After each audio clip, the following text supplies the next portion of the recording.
So I want to thank all of you for coming. Some of you come from very far, Washington State and New Jersey and Michigan and all over. And I want to thank all of you for coming. The purpose of this meeting is to provide an update, but also a really big overview of the projects we're involved with, particularly dealing with the technology in free energy sector, because there's a lot of misunderstandings in the public on that. And that has been something that we've worked on now intensely for 15 years. This will be shared with the public via YouTube and the internet. And the reason for it is that there's a big learning curve to understanding the technology, but more importantly, to understanding the policy issues, the national security issues, the details of how you evaluate these technologies, and moving through the minefield of claims that are out there on the internet in particular, which has become a huge problem in the last year for us. So I want to first give you sort of the big picture. And the big picture is that we haven't needed fossil fuels since about 100 years ago. This building was built in 1913. Certainly by then, Tesla, Faraday, Maxwell, particularly the Maxwell-Quaternion equations that were chopped off and changed, as you may well know, some of you who are engineers, has resulted in us having an energy sector that requires us to burn something or heat something up to create steam to get us electricity or to run our cars. However, 100 years of really advanced physics, which weren't that well understood 100 years ago in terms of very high voltage systems at certain resonant high hertz, they call it, cycles per second. We'll get into this later, would result in this excess power. And it was observed by Faraday, and it was observed by Tesla, and it was observed by many others, and said, where is this coming from? Professor Dirac, D-I-R-A-C, said, well, he called it the Dirac Sea. And of course, Tesla called it the sea of the ocean of infinite energy. And it's been called various things. The modern term is the zero-point energy field. And as many of you may know, one of the writers for Jane's Defense Weekly, Mr. Cook, wrote an article about this, Jane's Defense Weekly being a very big defense journal out of Great Britain, very prestigious journal, and then wrote a book called The Hunt for Zero Point, which I recommend, based on a lot of information that we had begun to put out, and particularly as it applies to propulsion. All right.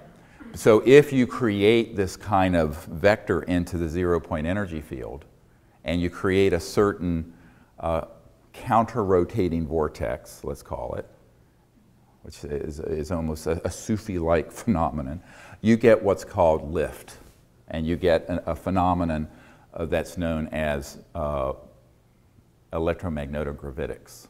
Now, the pop culture would call it anti-gravity, which is really not correct.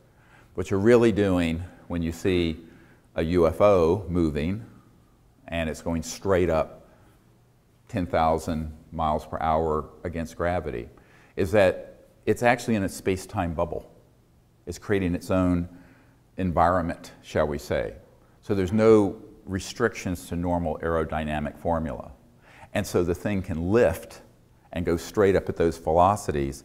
And if it goes through another level, that the entire object, the mass of the entire object, can become massless.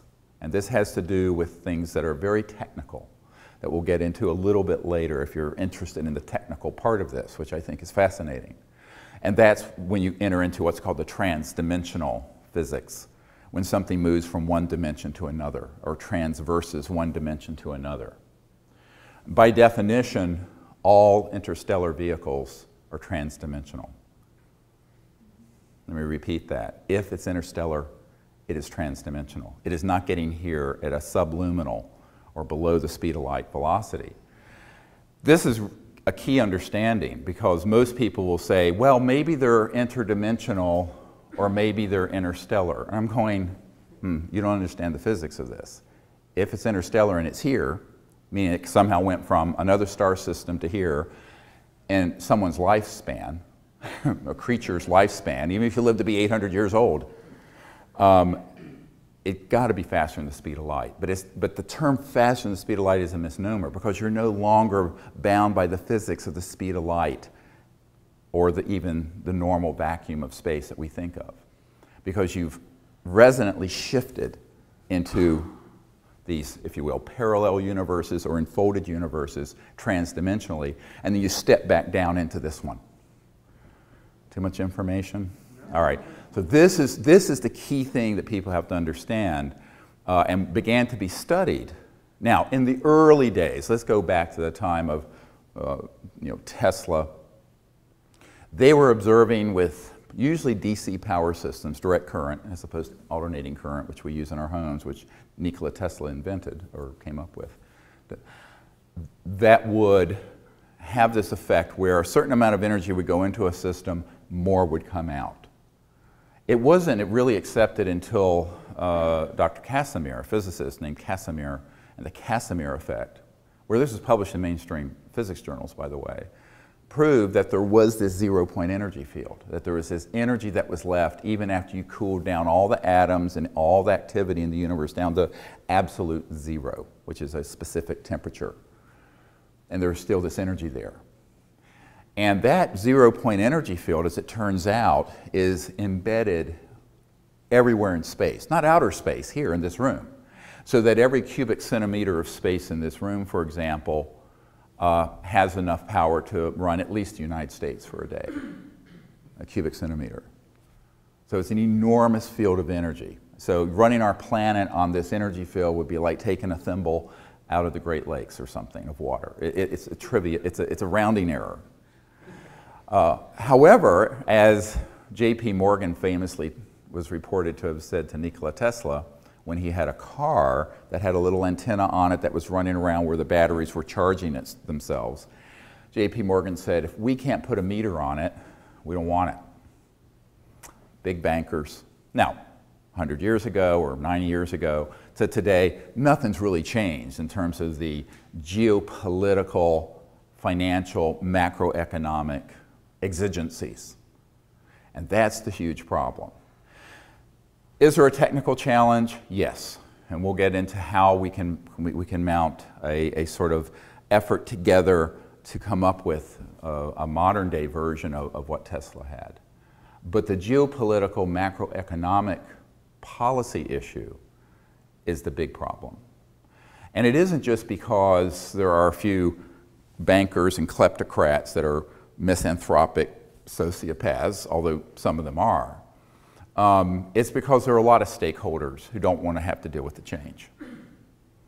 I remember my military advisor once meeting with an admiral who was in charge of CONUS, Continental United States Security, saying, well, this is all wonderful, and I know that those technologies do exist in classified programs. It's too big of a change for me to have to deal with. I just want to see that everything stays in sort of a homeostasis. We don't rock the boat too much. And I retire from this command and get to go fishing at my place in Montana. No, really. All right. So having had dozens and dozens of meetings personally with people like that in the national security structure in Washington, in the United Kingdom, from France, and elsewhere, there is this consistent refrain of, this is a great thing, but it's too big of a change. It's too big of a challenge. And therefore, if it's that big of a challenge, it's better just to kick the can down the road and let someone else deal with it later. So there's been 100 years of kicking the can down the road. Meanwhile, to give you a very big picture of how much trouble we have at this point, we have a geopolitical order where our vital national security interests, which is a mantra here in Washington, is an actual phrase for oil, protecting the oil interest. The madness going on in the Ukraine and Crimea right now is 100% or largely influenced by natural gas and oil politics. Certainly the Middle East, anyone knows that that is. People say, well, there's Israel there. I say, yes, but they have a couple hundred thermonuclear weapons and can take care of them. I know for a fact they do. So the big problem becomes if you have, let's say in 1927 or so. In 1927, there were 2 billion people in the world. Now there's 7. So of those 2 billion people, there were very few people living with cars and electricity in their homes and et cetera and so on. Now you have 7 billion people and billions more people living on that system, which has become entrenched, bureaucratically built into our funding mechanisms from the state, local, federal level of support, and also where there are a lot of very powerful stakeholders. And so from a rational point of view, you'd say, well, these technologies would get us off of oil, gas, nuclear power, no more Fukushimas. But from the point of view of people who are looking at the national security equation from a macroeconomic stability point of view, this is their worst nightmare. Up the road here, between here and the White House, if you walk straight up the road here, you'll end up at the White House. It's at 1600 Pennsylvania Avenue, and we're on 16th Street.